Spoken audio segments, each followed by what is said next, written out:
Fleeing from a bighorn sheep's chase, Burns hopped onto an escalator and mocked Lisa for being slow. I mean, don't leave an old man to die! So long, sucker! In this moment of crisis, he immediately pulled down the attic stairs and scrambled up with Lisa. The split second before the bighorn sheep charged, he resolutely pulled the ladder back up. To be safe, Burns piled dozens of crates on top of it. It was then that Lisa spotted a photo of Burns working at Moe's Tavern, a memory of the most humiliating time of his life. That day, Burns had attended a gathering at an elite club where a new member poured oil on his head. Enraged, Burns challenged the man to a duel, but his frail frame led them to agree on a treasure hunt to settle the score. They were given identical checklists, and the first to collect all the items would win the loser's entire fortune. One of the items on the list was a pair of suspenders for overalls. To check this off, each of them plucked a hair from Homer's head. I'm bald! Before long, Burns had only one task left, to take a photo with a smiling child. Yet every kid in Springfield screamed in fear at the sight of him. Even the bully Nelson ran off the second he saw Burns. Smile! Like this!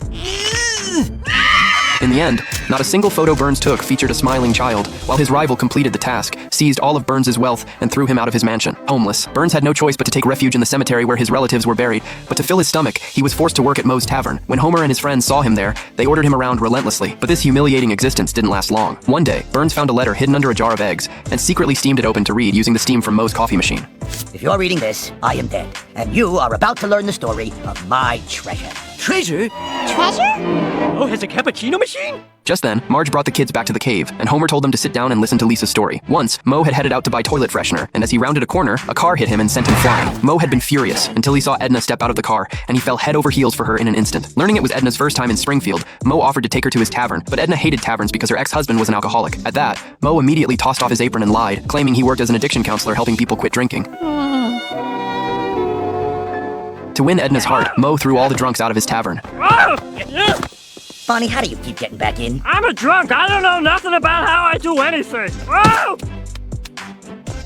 Ever since Moe started dating her, Homer and his crew hadn't had a single drink there. Fearing Edna would discover the truth, Moe pulled them aside and threatened them not to ruin his romance. If you mess it up, I will out the one of you that is gay. To keep the lie going, Moe knew he had to leave Springfield with Edna and start over, but that would take a small fortune. And then the perfect opportunity fell into his lap. Snake, who was still an archaeologist back then, was carrying a large sack of gold coins, planning to donate them to the museum. That night, Moe snuck into Snake's hotel room while he wasn't looking and stole the sack of gold.